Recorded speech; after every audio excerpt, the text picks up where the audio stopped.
Let's, students, we start to revise our very first chapter from history, the French Revolution.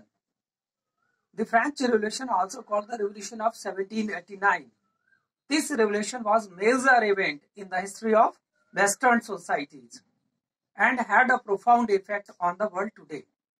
Beginning in 1789, the French Revolution saw the French people overthrow their absolute monarchy and bring about a republic that was based on the principle of equality, liberty, and fraternity. Before the French Revolution, French society was structured in relics of feudalism, in a system known as the state system. State to which a person belonged was very important because it determined that person's right and status of society. Usually a person remained in one state for his or her lifetime, and any movement from upwards in the state system could take many generations. The first state was the clergy, the second state was nobility, and third state was peasants.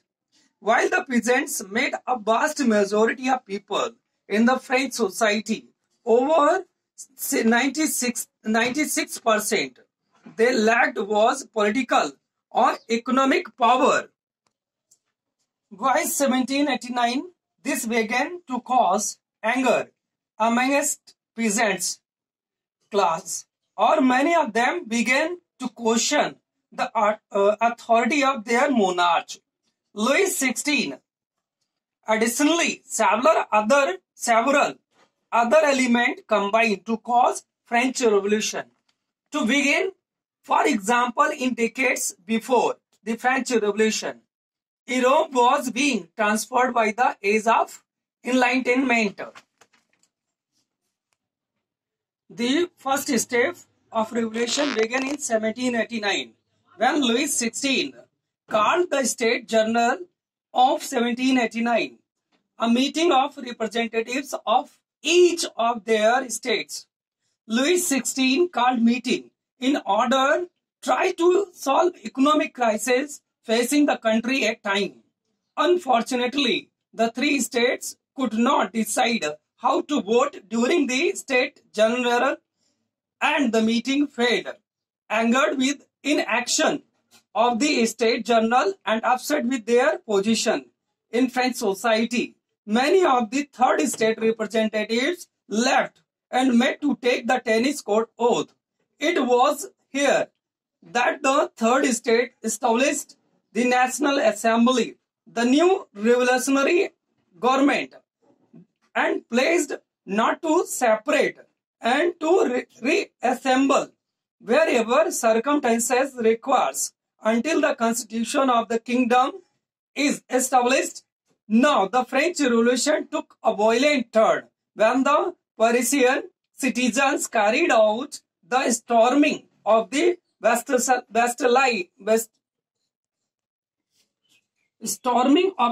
Bastille was a prison fortress in Paris that the French monarchy used to store weapons and imprison enemies of the state.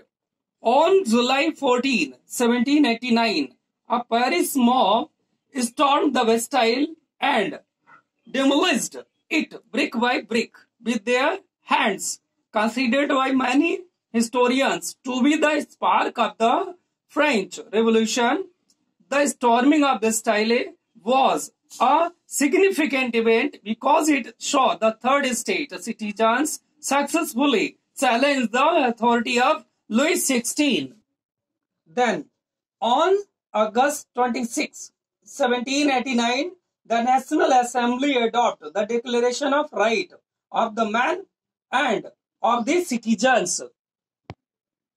The declaration was written by Marquis de Lafayette, a French military officer who fought in the American Revolution and was inspired by the ideal of liberty expressed by the Thomas Jefferson in the Declaration of Independence.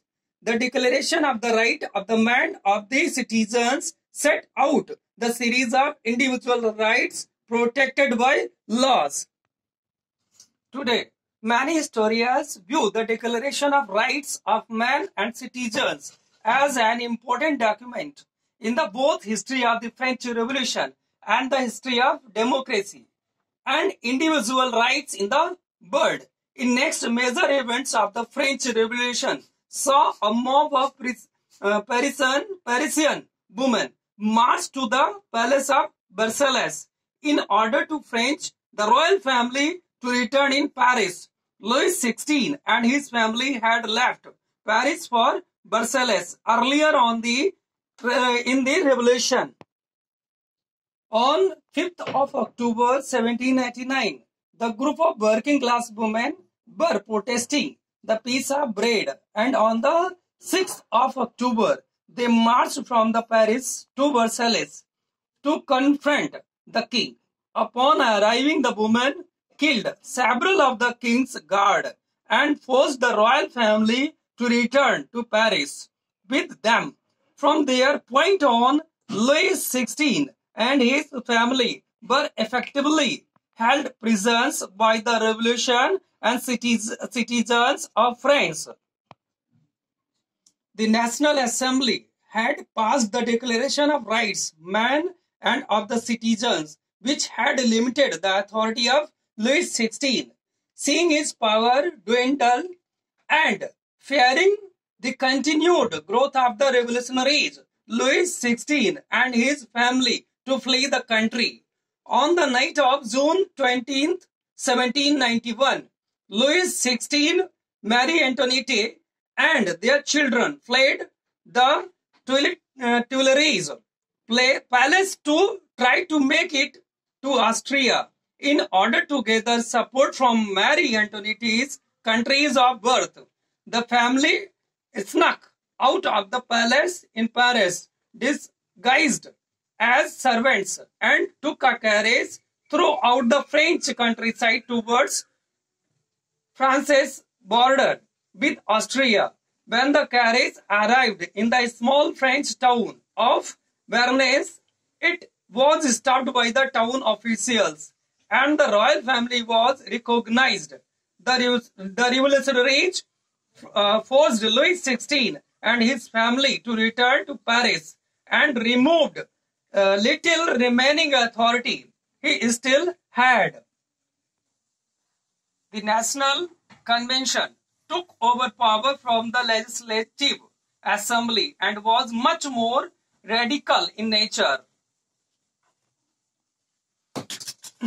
As such, the National Convention moved quickly to put Louis XVI on trial.